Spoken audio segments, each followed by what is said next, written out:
welcome to Ken Tips. So last week we covered post editing, and this week we'll be covering the transform tool. Now this is a really cool tool that almost has infinite uses, and in this video I'll be showing you how to use it for both man-made and natural environments.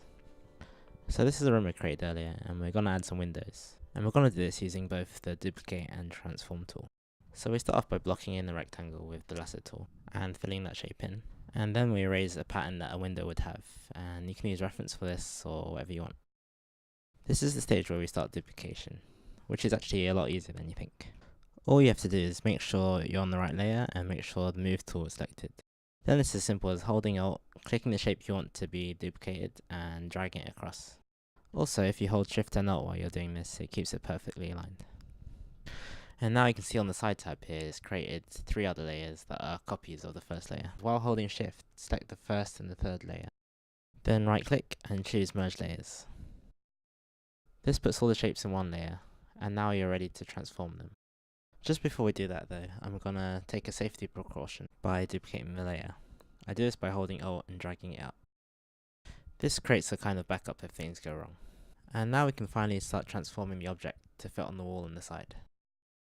This is done by once again making sure Move tool is selected, and holding Control and clicking and dragging the squares on the corner of the shapes.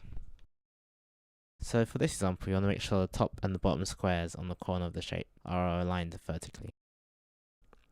So you can just keep on adjusting it until it looks good. And now I unhide the backup layer that I had earlier, and I do the same for that. And you want to make sure there's a clear line at the top of the shapes, and that the objects that are far away are smaller than the objects closer to you. And now you can do pretty much the same thing with the floor. So here I want to create floor tiling, and I literally just get a brush, hold Shift, draw straight lines, draw a pattern, and then I transform it. So this technique can be used for anything, such as fences, ladders, the sky, rock formations, just anything you can think of really. So with that complete, I'm going to quickly show you how to use it in nature this time. So on a new layer, quickly lay out some clouds using the cloud brush, and if you don't have a cloud brush you can use any sort of standard brush. And I'll be sure to link the brushes in the description as well. So once that's done, you can start transforming it. And you want to use the same technique as before, so you hold Control, drag the edges, and you just want to experiment until it looks good.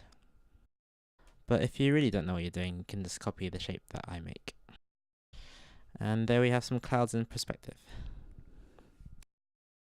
And now I'm going to add a path, and this can be done by simply getting a rough brush and drawing a straight line, a very rough line. And do the same thing again a few inches apart. And now we can use what we've learnt to transform it into a path.